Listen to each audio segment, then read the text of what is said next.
What's up, comic book fans? Pete here from Comic Books Transformed, where me and my good friend Brian over there discuss comics that have been adapted into movies and streaming shows. Every so often, we make an exception and we cover something that's not really from a comic or not made into a comic, but it's just something we like a lot. And right now, we're going to talk about a show that we liked a lot for the first season, Fallout. So, Brian, I'm trying to think, did we ever establish if there was any kind of Fallout comic ever? I don't remember. So I guarantee we've asked ourselves that question before, and maybe we were supposed to go look it up afterwards, and we haven't, or maybe we did, and we just don't remember. Nice. So establishing right away that we have bad memories and not putting in the effort to research things too. So welcome to the show, everybody. But you're better off watching us than watching the AI recap that Amazon put out for a little bit. Oh God. Oh God. Oh man. Let's not even talk about AI. Do you ever watch any Red Letter Media stuff, like Half in the Bag or? No. Okay. They did this whole video on AI slop and like how it's gonna flood YouTube, and There it is. Yeah, it already is. Right. We're already in that stage. But while there is still content that's being made by humans, as far as we know, we're going to talk about things like Fallout. We didn't know that the show was coming back like this week. So for me, it was like a really great surprise. I was like, yes, give me this right now. What about you? Yeah, I'm very excited this is coming back. I didn't think I knew it was coming back, but I thought it was early next year, like everything else. Like I remember Invincible and Wonder Man and X-Men 97 we talked about last week, but we just completely forgot the show was coming back, and it's just great because this show was a really great surprise when it came out. Was it last year? Yeah. Wow, and that's even better. It's like literally a year for a show. It's practically unheard of these days. Right. And also, I think The Boys is coming back this year too, right? That's right. The Boys will be back. Yep. Invincible, The Boys, Fallout. Amazon has a really good track record, at least for our show, in terms of like what we covered. A little scary. Right. Yeah. Right. So let's talk about this episode. Let's just jump into it. We have what's his face? The guy that was married to Jennifer Aniston, Justin Theroux. He's in this episode. Now, I just want to tell you my thoughts on Justin Theroux. I think I've seen him in like one movie. Maybe he's been in other things. I saw him in Mulholland Drive. That's from a long time ago. I feel like I don't really know who Justin Theroux is. Like I see him in different things, and I feel like his voice is always different. His mannerism, the way that he holds himself. Here, he's doing sort of a caricature when he's playing Robert Edwin House. Do you know anything about Justin Theroux or have seen him in anything? Yes. So my first exposure to him was actually as the voice of Dropkick in the Bumblebee movie. Oh, okay, very cool. But again, though, like you said, though, like he does do voice work here and there, and it's like it doesn't necessarily sound like him, or it's him. Like this, I was looking at him like, wait a minute, that looks like Justin Theroux, and this is a recast.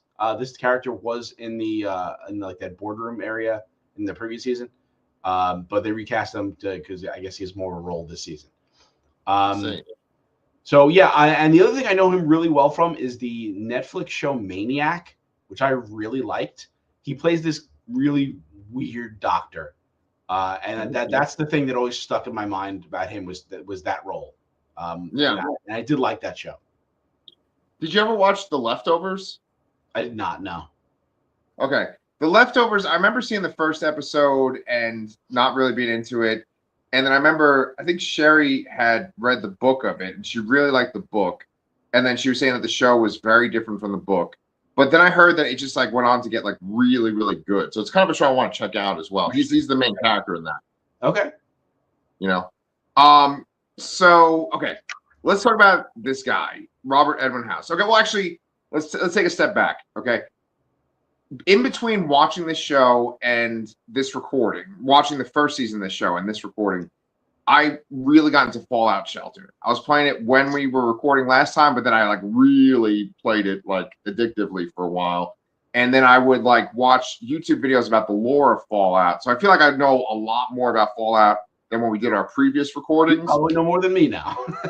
Maybe. I'm still going to ask you a bunch of questions because I only know it from the perspective of Fallout Shelter and these like lore videos. So like I've never played what it's like Fallout Vegas, right? Is Well, it's Fallout New Vegas, and that's made by a different studio than the original. But it's a outside game, but it is canon. So I think it's important to point out that this show is the furthest point in the Fallout timeline. So this takes place after all of the games. Not much. I think this show is. I have it in notes over here. Starts in 2287 for the present day, and the last. I'm sorry, that's Fallout 4 is 2287, and the show is 2296. So, and the New Vegas is a little before Fallout 4. So, this is not adapting anything. This is just going back to that location in the same world where events have happened. I think the big question on a lot of people's minds were there's a bunch of different endings in Fallout New Vegas, and they would have to sort of canonize one, I guess. And I don't know what those endings are because I did not finish that game. I actually started it. I started the. I've always heard rave reviews about it, but I started it and it was like the Game of the Year edition that had all kinds of DLC and stuff. So you like load in and the first thing there, and there's so many entries of all these things to do. I'm like, oh god, and I just stopped and I never went back. Oh, okay, wow. So I mean, Bethesda is the company that owns Fallout, right? Yes, yeah, and this was made by Obsidian, the New Vegas game. Was Obsidian like sort of like a bunch of guys that like branched off from Bethesda and they made that? Or? Maybe, I don't know. No, Obsidian's been around a while. I mean, both have been around a while. So yeah, because like Bethesda also makes Skyrim, right? No, doesn't Obsidian make Skyrim? No, Elder Scroll. Oh god, I'm a bad video game nerd today. No, you're not. And I mean, like, honestly, I've just been like really busy in the past couple of weeks, but I would start to go back to these Fallout videos.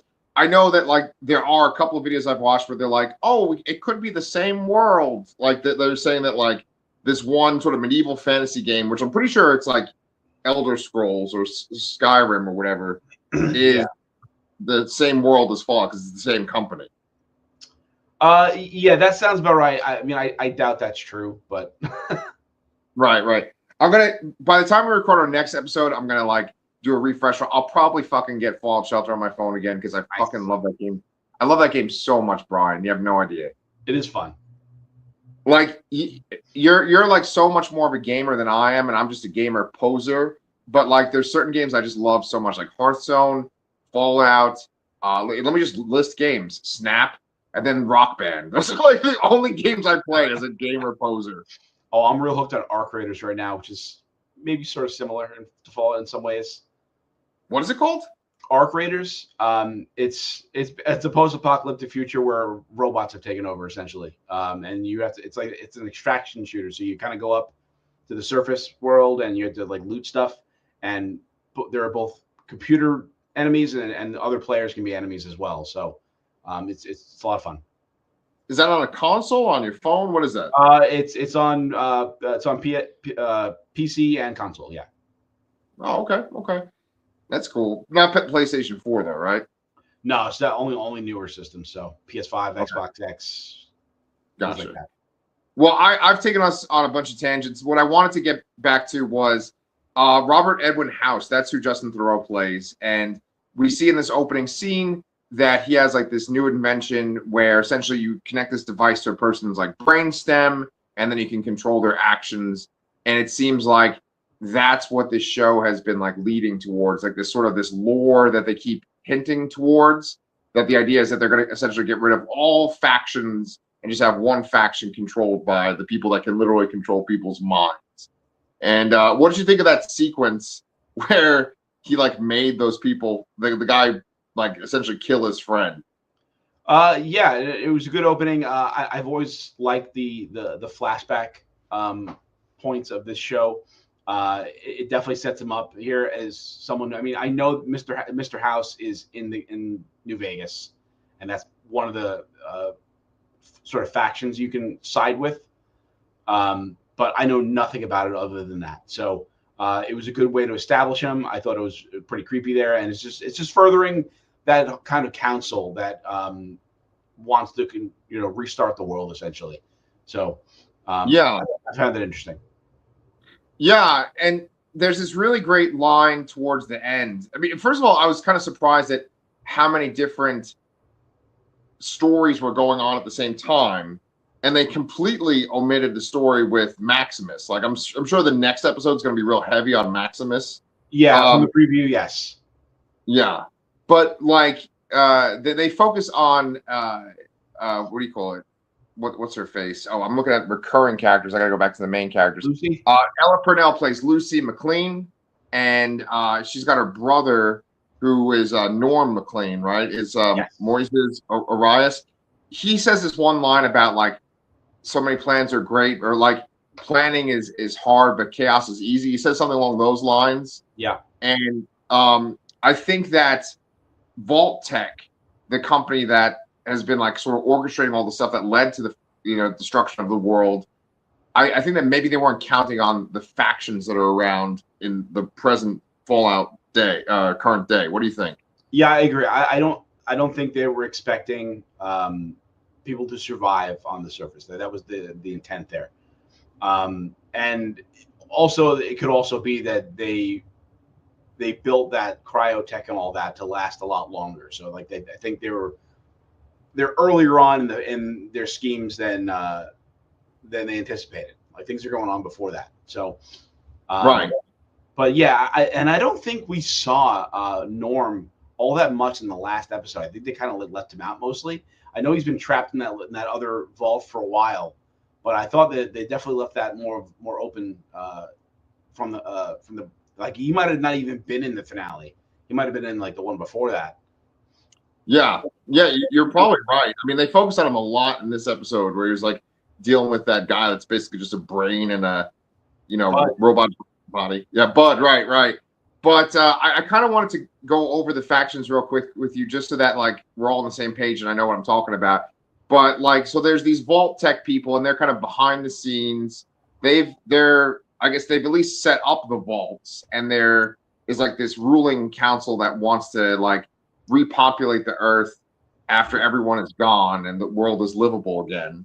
And Kyle MacLachlan is one of those like secret council people, and the ghoul's wife is one of them as well, and she's missing currently. So I think she was actually fairly prominent in the Vault Tech company, but that cabal of people were other rich industrialists, like the Robco company that makes like the robots, like Mr. Handy and all that. And what were the other ones? There's more than Vault Tech. It's Robco, and there's Vault Tech and whatever other ones that I can't remember off the top of my head right now. But it's not just Vault Tech behind this. It's all these other companies, all these rich billionaires essentially fucking up the world. Like today. Yeah, like the real world. What is this? Right. So every show like the real world. Yeah, pretty much, especially on Amazon. Yeah. But then you have the Brotherhood of Steel, which I think that they probably weren't anticipating. And they're like this group, this like religious order that like reclaims technology, like tries to get their hands on as much technology as possible so they can strengthen themselves. And that's where our main character Maximus comes from. Yeah. I think it's more. Yeah, it's definitely more of a religious idea, like in the sense that they want to acquire technology more so to keep it from other people, in addition to strengthening themselves. Like I think they want that kind of loyal and dumb kind of soldier in their ranks. That isn't going to try and think too much. It'll just do what they're told. Yeah. Well, so is the Enclave a totally separate group? Like it's not the Brotherhood of Steel. It's not different. Yeah. Okay. And they're like people that like experiment, and that's where the guy from Lost in the first episode, he has that dog, and like I totally forgot so much of this shit until I watched the recap, and like they're doing their own thing too, right?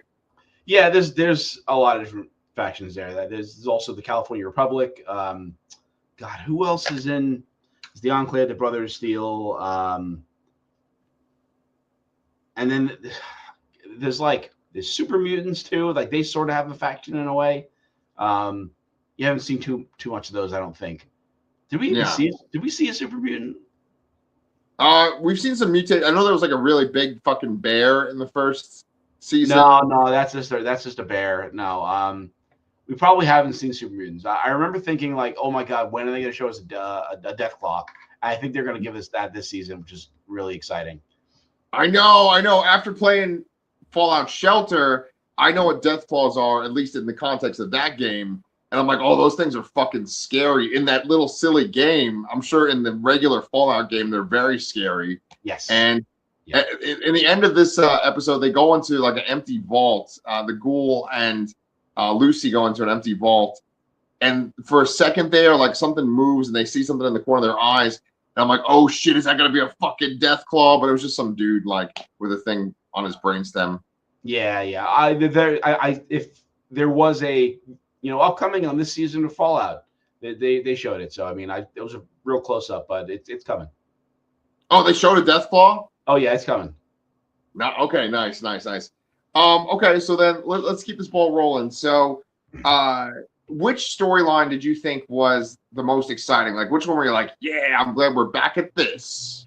It probably. Oh man, I love all the backstory stuff with Cooper Howard, but I'm gonna say the ghoul and Lucy, just traveling along, getting to New Vegas, her learning more about her dad and what happened to the world, and kind of being skeptical and still being kind of a little too optimistic, Right. I think I was digging that more so, but that's really all it was those two things. I guess you get some Colin McLaughlin in the end. Was Hank is his name? Is it Hank? Yeah, Hank McLean. Yeah, you see him at the end there, and what he's up to. But that's really the only storylines we got in the episode. Yeah, the flashback stuff, the stuff with the ghoul and Lucy, and then Hank at the very, very end. Yeah, and that, I mean, like, okay, this show and this world, there's so much lore to it, and like when you play at least Fallout Shelter, I mean, I'm only saying one half of this whole thing. You know the other half as well. It's just like so exciting because like now I get so excited just to see like the people in the vault. There's one part where like this one guy that lives in the vault in Vault 33 puts together a meeting with some other people in the vault, and it's just to express their feelings because things are looking pretty dire in the vault. And these two people just like really focus on inbreeding, and they want to change laws about inbreeding. Yeah. And now it's so much funnier to me because I know that like in Fallout Shelter, essentially if you just put like a male and a female character in one of the barracks rooms together, they're gonna just start having sex and procreating. They won't do it if they're like, I'm sorry, what? Pretty much, yeah. Yeah, like I mean, like if they're directly related to each other, like if it's like a parent and a child, we're gonna get like pulled off for YouTube. Like nothing happens. Yeah. But like if they're cousins or something. It's fair game. No blockers on cousins. Yeah. Cousins. Right. Yeah.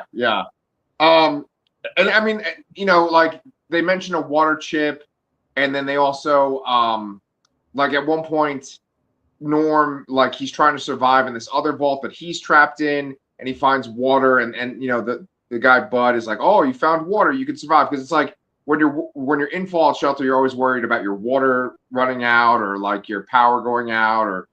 So it's kind of cool to see like that mindset in this show. Like, do you ever notice any other things from Fallout Shelter when you're watching this? Well, I was just gonna say that the reason you leave the shelter, the vault in the first game is to get a water chip. So they pack in nods often.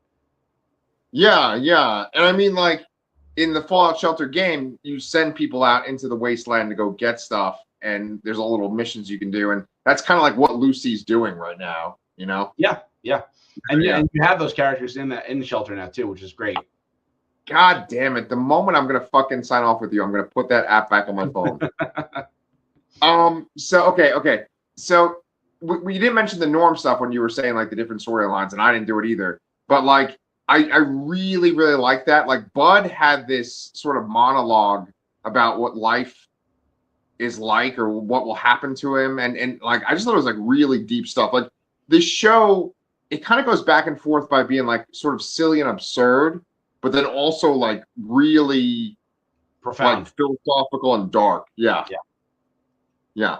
I don't know. I'm all over the map today. I apologize. I was gonna say though that with Kyle MacLachlan's character, do you think you kind of like flesh out exactly what he's trying to do at this point?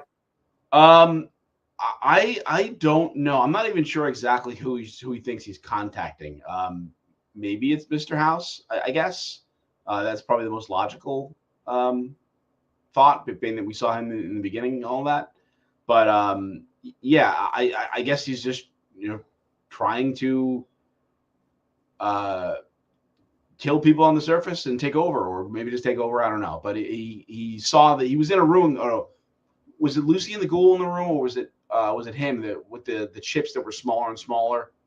That was Kyle MacLachlan. That's Kyle MacLachlan. So yeah, I think they're good. That's the basis here is that chip and controlling people, and that's going to be like the crux of the season. Now, the time of the show, the present in the show, is like hundreds of years in the future after the bombs went off, right? Yeah, a couple hundred. Yeah. So, is it that like they've been like kind of like being reborn in new bodies, or they figured out some kind of way to preserve their lives? Like, how is Kyle MacLachlan still alive?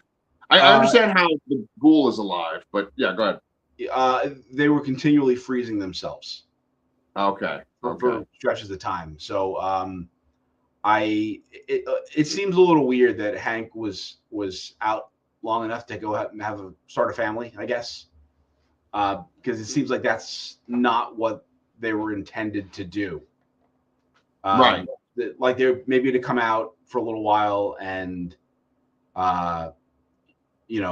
just kind of rotate. Or then again, maybe I'm mixing that up with like the Silo series, because that's kind of what they did too.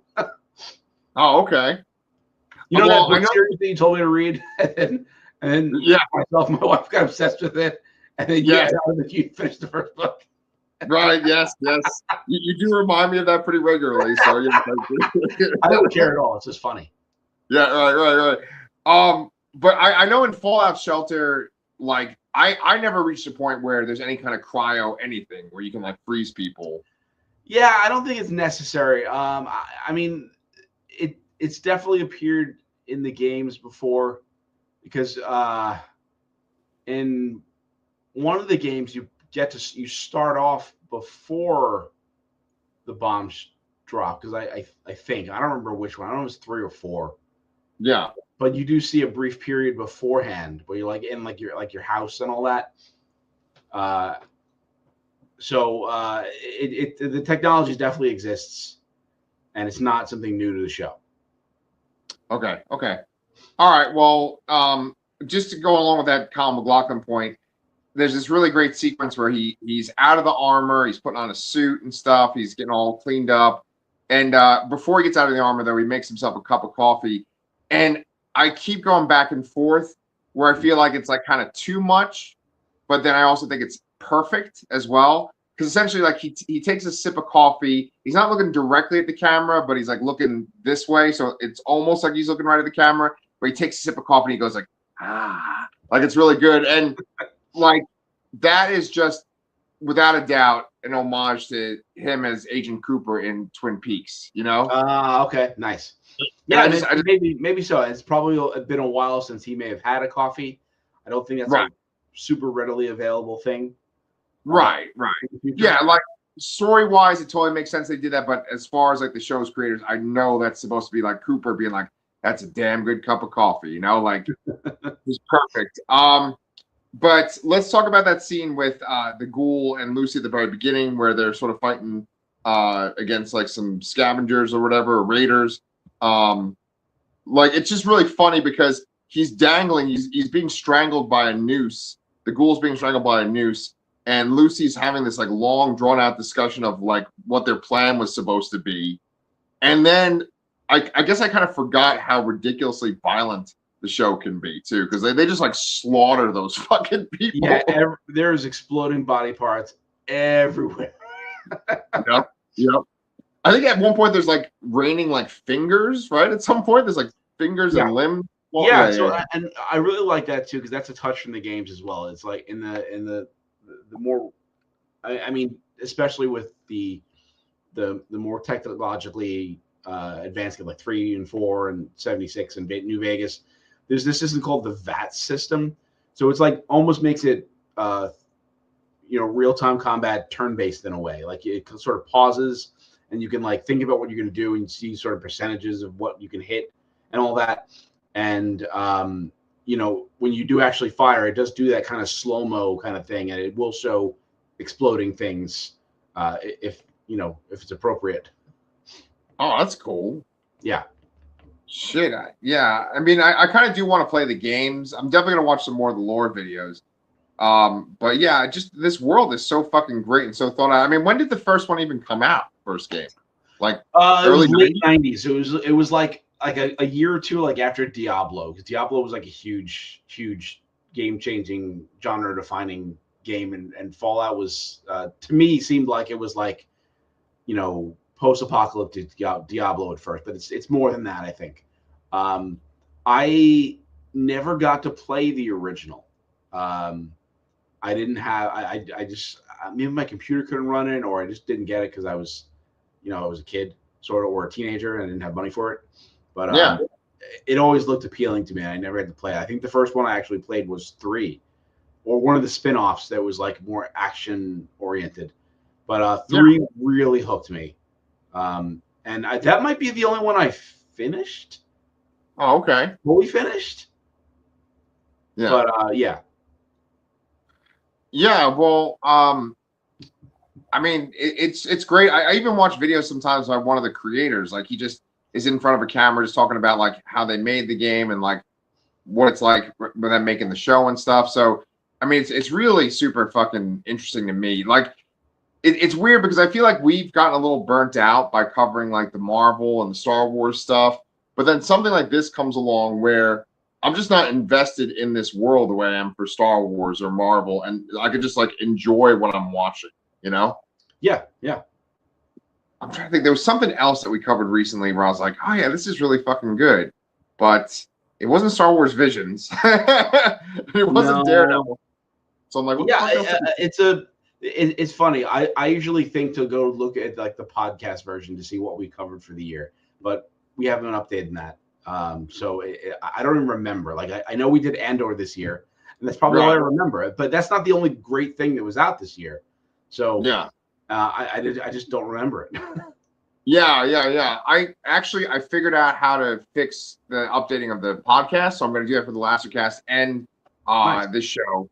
And I have my winter break right now, so I'm going to just get us up to date on Spotify now. So yeah. So let's talk more about this episode, though. So like what else did you like that we haven't touched upon yet? I mean, we kind of covered all the different storylines here. We didn't go too in depth, I guess, but I mean, it's the first episode, so you're kind of just getting back in the swing of things here. We are also remembering things from a year ago, so it's just nice to get familiar with everybody again there. But yes, the driving thing to me has been the ghoul trying to find his family, what happened to them, and Lucy confronting her father. Like that. That's what's foremost in my mind, and then really close behind all the stuff, with how the bombs were dropped from the past.